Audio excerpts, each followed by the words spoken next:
stuff for when I was there, because I've never been to a home game. All right, nice. C'est sur sa fille. Si, c'est claro, c'est sur sa fille.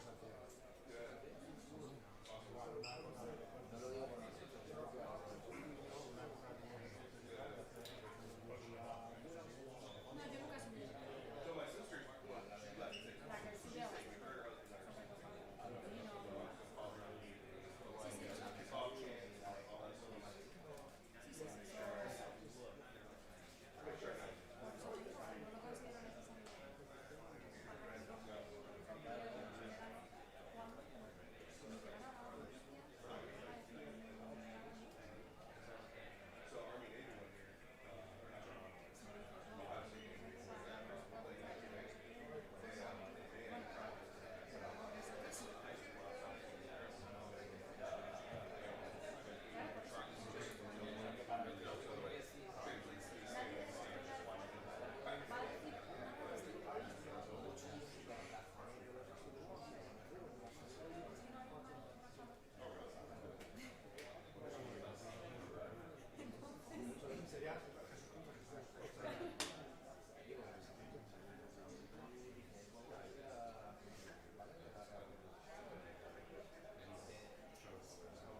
Just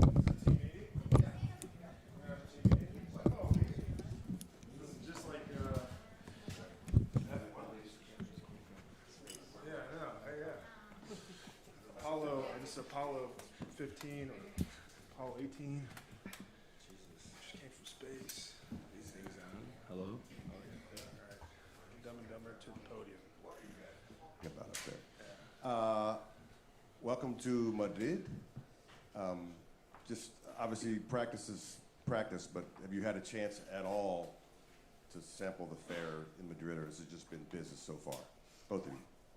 Yeah, I think we came in, yesterday and, just kind of getting off the plane. Everyone had their, type of different recovery, whether it was like not getting enough sleep on the plane or, trying to get in the best shape possible to transfer over the time change and everything like that. But yeah, we had a good amount of time yesterday, a little bit, to get out and venture out and see the area where we were at in our hotel. Yeah, a lot of people were zombies yesterday, trying to get acclimated to the environment and obviously the time difference. Some people try to not nap. I failed. I napped. But yeah, another day. Hopefully tonight we'll just readjust and everything goes smooth. Hi, just for both of you, I guess. Just what is it like using these facilities, playing on the field out there? How's that been for you guys so far? Yeah, I mean, it's a little different in regards of, like being on a soccer field here for the walkthrough that we had today. But no, we adapt. I mean, it was a great walkthrough we had. We were really efficient in what we wanted to accomplish today on the field and everything. And now we got meetings coming up after our post lift here. Yeah, I think it's pretty cool to be here. It's kind of exciting to see the facilities and be a part of this and experience this. Not a lot of people get to do this. Soccer's a worldwide phenomenon, sport, and it's really cool to be a part of this and be able to experience this. Hi guys, I'm interested in what kind of atmosphere do you expect going into Sunday on the stadium? What do you say? Atmosphere. Oh. I mean, you got to be ready for everything. I mean, in regards of like weather, but atmosphere is in like fans and everything like that. It'll be interesting to see. But again, like we'll be ready for everything and see how many fans travel through, coming from Madrid, from Washington. But just exciting, like Sam said before. Like we got to see like the outside part of the stadium, I think, on the way here. So it was pretty cool from the outside. Can't wait to get in there. Yeah, I hope they're loud for our defense and quiet for our offense. So that'll help a lot.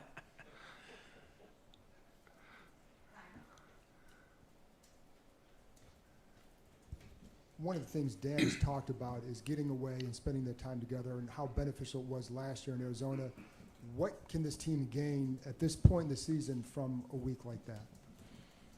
I think it's huge. I think, especially going to another country. I mean, I'm not sure how my Spanish is, but, just being around the guys and doing this together in this part of the season too, where, this is a great time for us to, hone in on how great we can be with one another and how much we can accomplish here. But also too, like enjoying the process. Like you always want to enjoy the process of going into these games, but also coming here and like experiencing different culture and everything like that. Like it's really cool to experience with guys. Yeah, I mean, being able to spend extra time with the guys and being able to experience something like this is special. And I think this week for sure, keying in on really being able to communicate more and be more on the details, get a little bit extra meetings. Me and Ty were talking about, our sets out there right now and just being on the same page and fine-tuning those little details and, just getting back to the fundamentals for sure. Hey guys, how you doing? Good. Bienvenidos a España. I came with you from Washington, D.C., but my question is, Oh, nice. the NFL keeps globalizing, right? It keeps expanding. You just mentioned the fact that soccer is a worldwide sport. How big is it for you guys to be a part of that expansion for the NFL? And when you were growing up, did you imagine that you would be playing football across the world? And also, have you had any tapas yet? Yeah, I mean, for myself, I didn't, you know, I didn't really think there was a huge like international part of the NFL, but just seeing it grow within the years like we've been in the league, it's awesome. It's really cool to you know, showcase the NFL in different countries and also have them become a part of it. You know, I think that's why, you know, soccer is so global, is that every country is a part of it. And but also like the exciting part, like when's the next time you're gonna come to Madrid, being able to play. You know, it's always you always count your blessings for sure. Yeah, it's definitely a cool experience. Never really thought that this would be a possibility for sure. So being able to experience this is just, like I said, a really cool experience. And you know, I'm still getting used to the time change. And so I woke up at 5 this morning, and I was really hungry. And I went on TikTok and just looked up a bunch of food places. So I'm definitely gonna get some tapas and churros, and there's a lot of stuff around here. So don't worry, I'm gonna be diving into that head first. Hi. How do you personally have to change your routine during game week because of being abroad here in Madrid? I mean, there's certain things, just like getting used to like the space of like being in a hotel and being in that meeting space that basically turns into your facility in a way. And obviously like traveling to like practice fields. So there's that like type of stuff, but at the same time, I mean, in your free time, like you're in Madrid, so you know you're going out and experiencing the culture, restaurants, you know, sightseeing and everything like that. So a little bit, but at the same time, like we're in the day one of the week, you know, starting today, and you know, we're at the same time enjoying the process, but at the same time, you know, winning, you know, playing football, winning process. Yeah, I think, you know, obviously your routine kind of changes a little bit as day by day. You try to simulate as much as you can. You know, I know at home I have a certain routine once I get home for like treatment base. I know Ty has a ton of stuff at his house. You know, and so yeah, that changes. You have to figure out that and the little things just to make sure you're ready to go for game day. Sam, the trip comes at a difficult time in your season when things aren't going well. I wonder, you know, how you look at the differences between how things went last year and this year, and if you think you're kind of close in some way, this team is very similar, or just like miles and miles away. I mean, it's a different season. I mean, we've experienced a lot of challenges along the way, you know, with a lot of, you know, unfortunately, a lot of guys going down and trying to, you know, next man mentality type of thing. But, you know, that's a difficult part for sure. Like for me, I came in midway during the season. So like I said, like Ty had to go through, 2 other guards next to him, you know, and so, you know, he had to get used to me again. So it's just like building that chemistry and doing all that stuff. So, yeah, I mean, yeah, that's difficult, but again, we're all professionals. We all have to put in the work to find a way to win. And that's the main focus for sure. And then kind of in a similar vein, obviously when the losses start to pile up, it gets, I guess, easier to finger point or, you know, kind of detect what other people are doing wrong. How do you guys avoid doing that and kind of maintain this culture that DQ has tried to build? It's a team game. It's simple, man. I mean, you got all 11 on the field for 3 phases, and it hones into the marginal gains, really the small details, and, you know, we got to all hone in on that. Yeah, I think from that standpoint, you know, you can only control what you can control. And, you know, from our standpoint as a O-line, that's, you know, our details being on the same page, communicating across the board, you know, also not just, you know, with the Qs and tight ends. And, again, controlling the offensive side of the ball for us. You know, every day I come to work and I'm like, hey, what can I do that, you know, a little bit better each and every day? What can I do to prepare ourselves just to be you know, a step forward in the game? So from that standpoint, it doesn't do us any good finger pointing and doing any of that. That just divides us, and the biggest thing is just focusing on what we can do better and individually what you can do better to make the team be able to win games. Awesome. Thank you guys. Yeah, thank you guys.